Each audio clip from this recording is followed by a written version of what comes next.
এটা তো শিক্ষক সমাজের অপমান স্যার। আমার বাবা মা অসহায়, আমার বাবা ঘুমায় পেশেন্ট দেখতে পায় না। এটা আপনি জানেন, আমাদেরকে তৎসত্ত্বেও কনফার্মেশনটাও দেওয়া হলো না স্যার। তো কোথাও কি পূর্ব পরিকল্পনা ছিল আমাদের যে এইভাবে 7 বছর পরে সে আমাদের জীবন অনিশ্চিত করার জন্য? আমরা কনফার্মেশনটাও পর্যন্ত পাইনি স্যার। আমরা তাহলে কোথায় যাব, কি করব, কোথায় গিয়ে বিচার চাইবো যদি বলেন স্যার? 7 বছর পরে সে যদি এই পরিস্থিতি হয় স্যার, তাহলে আমরা কোথায় গিয়ে দাঁড়াবো? আজকে আপনার বা আপনার ঘরের যদি কোনো লোকের হতো স্যার, সে কোথায় যেত? আপনি বলুন স্যার, আমরা কি করবো? আমি জানি অ্যাপ্রুভাল, স্যালারি এগুলো আপনি দেখেন, সবটাই বুঝতে পারছি, কিন্তু আপনার কাছে আমার এই নিবেদন যে আজকে 7 বছর পরে এসে যদি এরকম পরিস্থিতিতে দাঁড়াতে হয় স্যার, এর থেকে তো বারে বারেই বলছি মৃত্যুদণ্ড, স্বেচ্ছা মৃত্যু নয় স্যার, আমাদেরকে ধরে ধরে মারতে হবে। এটুকুই আপনাকে বলতে চাই। আপনি এ বিষয়ে যদি কিছু বলেন, আজকে 7টা বছর কেটে গেছে, আমাদের জীবন থেকে 7টা বছর চলে গেছে। 2 বছর আমি বিবাহিত ছিলাম না, আমার বাচ্চা ছিল না, বা আমার অন্যান্য যারা রয়েছেন সমব্যথীরা তারাও সেরকম পরিস্থিতিতে ছিল না, কিন্তু আজকে 7টা বছর পর এসে স্যার জীবনের অনেক ত্যাগ সাধনা করে আমরা এই শিক্ষকতা পেশায় এসেছি স্যার। আপনার জীবনেও কোনো না কোনো শিক্ষক ছিলেন, যে জন্য আপনি আজকে এই জায়গায়। তো আপনাকে আমার একটাই কথা বলবার স্যার, 7 বছর বাদে এরকম রায়, এরকম বিচার কি মেনে নেওয়া যায় স্যার? তার পিছনে আরো অনেক বছরের ত্যাগ সাধনা ছিল স্যার।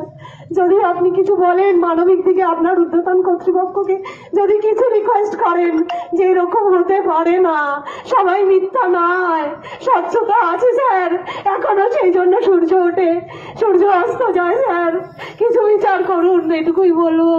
মহামান্য বিচারপতির কাছে যাওয়ার মতো ক্ষমতা আমার শারীরিক মানসিক বাবাদের নেই স্যার, কারণ আমাদের মেরুদণ্ডটা ভেঙে দিয়ে রাস্তায় বসিয়ে দিয়েছে স্যার। কিছু বিচার করুন, আরো বলছি, 7 বছর বাদে এভাবে ঘুরে দাঁড়ানো যায় না স্যার। আমার বৃদ্ধ বাবা মা, কত বাড়িতে মারণ রোগ রয়েছে, তারা কি করবে স্যার? একবার ভাবুন, একটু পৌঁছে দিন। এমতাবস্থায় এরকম ভাবে সেলফ অ্যাটাস্টেড ডকুমেন্টস কালেক্ট করবেন না স্যার, কাটা গায়ে নুনের ছিটা দেবেন না স্যার, রক্ত ঘা যে ঘা কবে সারবে জানি না স্যার, প্লিজ কিছু ব্যবস্থা করুন স্যার। আমাদের কথা একটু ভাবুন। আপনাদের ঘরের মা বোনেরা, ভাইয়েরা, তার মধ্যে আছে হয়তো, আমি জানি না আপনার পরিচিত কেউ আছে বা নেই, কিন্তু মানবিক দিক থেকে একটু ভেবে দেখুন স্যার আমাদের অবস্থাটা। চাকরি পাওয়ার 2 বছরের মাথাও যদি আপনারা বলতেন কোনো সংশয় রয়েছে, চলে যান, ঘুরে দাঁড়ানোর সাহস পেতাম, কিন্তু আজ সেই সাহস নেই স্যার। আমরা মরতে বসেছি, মরে গেছি স্যার। যদি কিছু না পারেন, অন্তত আমাদের মৃত্যুদণ্ডের ব্যবস্থাটুকু করুন। আর কিছু বলবো না স্যার, এভাবে আর পারছি না। এই অসম্মান, এই অপমান, স্কুলে যাচ্ছি সই করতে পারছি না, ছোট ছোট অসহায় মুখগুলো আমাদের দিকে তাকিয়ে রয়েছে, চোখ মেলাতে পারছি না স্যার। কার দোষে স্যার, কার দোষে? সমস্ত পরীক্ষা দিয়ে আমরা এখানে এসেছি স্যার, আপনারা খুব ভালো মতো জানেন। কোনোবার আরএনএসটিতে পুলিশ ভেরিফিকেশন, মেডিকেল ভেরিফিকেশন, আলাদা করে ডকুমেন্টস ভেরিফিকেশন, এগুলো হয়নি স্যার, আমাদের হয়েছে স্যার। অনেক অনেক অনেক এক্সট্রা পরীক্ষা আমরা দিয়েছি স্যার। তবে কেন, কেন আমাদের এই আর্থনা থাকার স্যার? কেন 7 বছর বাদে আমাদের এভাবে মেরে লাথি মেরে রাস্তায় বসিয়ে দেওয়া হলো স্যার? উত্তর আপনার কাছে কি আছে স্যার? না হলে আপনি দেওয়ার ব্যবস্থা করুন। এভাবে চলতে পারে না স্যার।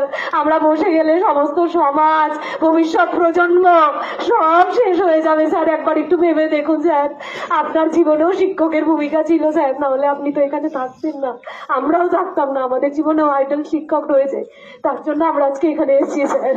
7 বছর বাদে এই ন্যায়, এই বিচার মেনে নেওয়া যায় না স্যার। আপনি দয়া করে এর কোনো ব্যবস্থা করুন স্যার। আমি জানি আপনারও হাত পা বাঁধা, আপনি সরকারি চাকরিজীবী, কিন্তু তৎসত্ত্বেও স্যার আমরা তো মানুষ, সবার উপরে তো মানুষ সত্য স্যার। কিছু ব্যবস্থা করুন স্যার, এভাবে যোগ্য অযোগ্য মিলিয়ে দেবেন না স্যার। আমরা সমানভাবে চাকরি পাইনি স্যার, জীবনের পর জীবন ধরে শিক্ষকতা পেশায় আসবো বলে সাধনা করে গেছি স্যার, সাধনা করেছি। বিচার করুন স্যার, ন্যায় বিচার চাই স্যার, কিছু ব্যবস্থা করুন স্যার, না হলে মৃত্যুদণ্ড চাই। আর কিছু বলবো না।